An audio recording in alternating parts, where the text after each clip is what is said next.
Let's also get to Castle being a Spur before we get out of here. Obviously, we're going a little long. We're not doing an episode on Thursday, by the way. For anybody who's listening, we will not have a new episode on Thursday. Chuck's in the hot dog eating contest. Ooh. I mean, someone's got to replace Joey Chestnut, right? I just can rest assured I will not be putting that nonsense on TV. Well, especially without Joey Chestnut there. I got to keep my consecutive years streak alive of not putting that stuff on TV.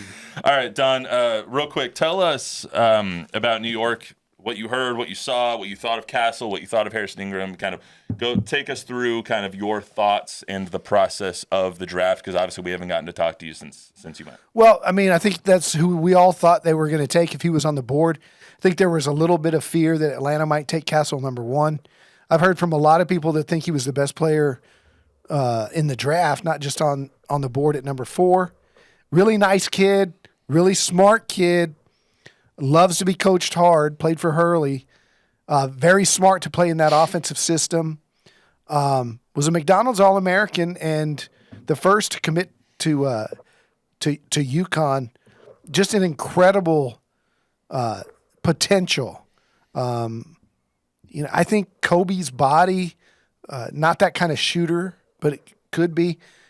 Spurs fans are going to love the defensive effort.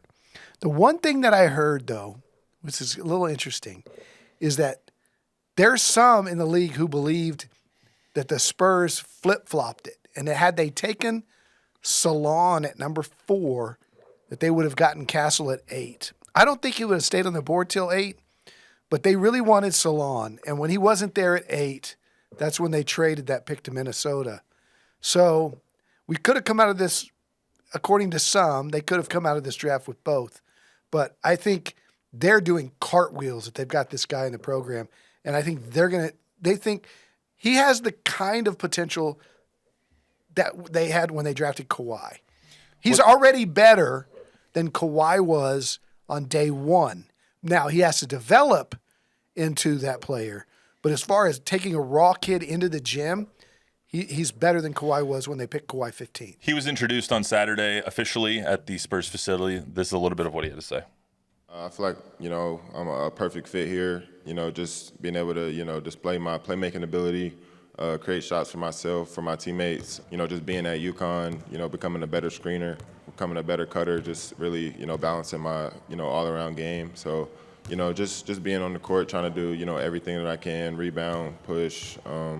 Like I said, showing my playmaking ability, using my defense as an advantage for our team. So really just trying to do whatever I can on the court to help us win.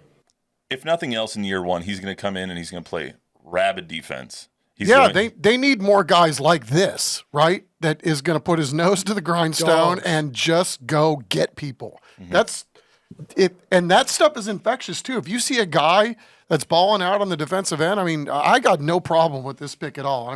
Obviously he's got some gifts, 6'6" and 6'9" wingspan. He's going to be a pain in the rear end for a lot of guys that he has to bow up and defend. I love it. There's just nothing can come wrong from this. I don't see. At the very worst, he's a 3-and-D guy for 10 years in the league, in my opinion. He's so much better than that. He is. That's what I'm saying. He creates his own mid-range. I asked him. I said, "Who are you like? Like, who would you compare yourself to?" And he shocked me. He said, "Shea Gilgeous Alexander," and I'm like, "Really?" He sees himself as a true point. And you go back and you look at his tape. He didn't have too much opportunity to play point at UConn, but when you put the whole season together and you take his highlight clips and they put on playmaking and they put on defense and they put on shot making and all this kind of stuff, his playmaking, he's got that vision. He's got really good vision. Before we get out of here, we've already gone a little over, but give us a few comments there, Bob, before we get out. Just one for you from Carsick Colin. Joey Chestnut is the GOAT. He is the GOAT, but I won't debate you. The fact that he's not going to be eating hot dogs on Thursday is a travesty. Let's just be honest. He'll be eating hot dogs. He'll be eating veggie dogs in El Paso. Vegan dogs. Overall, you guys remember Sports Science on ESPN? Yeah. There was the time on Sports Science where they had like a clear esophagus and stomach. Yeah. And they shoved hot dogs in it and showed you what the stomach would look like if you had 73 hot dogs in 10 minutes. And it was the most foul. It's disgusting. Oh gosh. I can't actually watch the Nathan's hot dog eating contest. It grosses me out.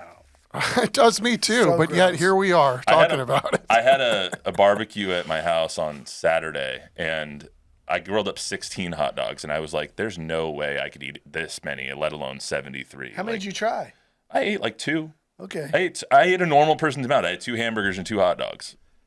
I don't know if that's normal. That's a big person. I'm a large person, but You know, your stomach gives you that signal that you're full. You just got to work your way through that. the only time I do that is when I go to Cane's. No pain, no gain, Bob. That's right. Cane's is the only thing I gorge myself on because I love Cane's sauce so much. But anyway, it's been an entertaining free agency period already, and it's literally just started. So we'll have plenty to talk about next Monday. We will not be having a podcast on Thursday. Happy 4th of July to everybody. Be safe out there with the fireworks. Absolutely. Please nobody come back like Jason Pierre-Paul, like one hand, 3 fingers. Like don't come back like that. We want to see everybody's limbs attached on Monday. Thank you everyone for tuning in. Obviously big moves being made by the Spurs. Exciting time seeing how they're going to build this team.